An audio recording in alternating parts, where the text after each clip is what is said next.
Hi Proton, What's up? bring me to Chendol Kampung Hulu. Please follow actual. Alright, thank you. Ni Canai Rito produk baru daripada Chendol Kampung Hulu. Panas-panas saja. Pakai roti canai. Menu baru daripada Chendol Kampung Hulu. Smoke beef black pepper. Baik.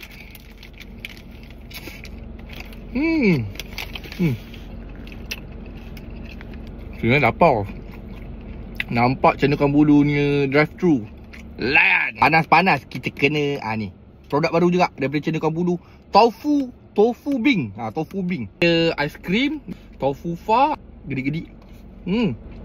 Lap. Ni, kacang merah. Lepas tu, dia punya ais ni dia daripada soya.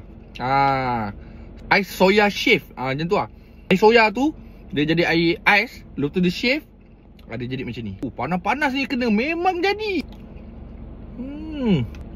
Dah. Refreshing. Aku memang panas benda-benda macam ni memang on top. Chendol shake. Baik, ada aiskrim, chendol pekat.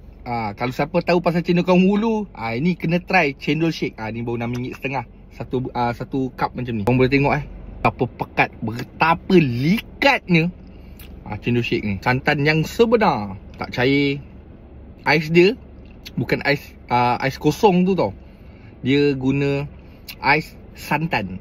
Yang ni kena try. Siapa yang tak pernah try lagi Chendol Kampung Hulu? Ya Allah, inilah signature negeri Melaka. Pekat, likat, padat, sendat. Barang jadi.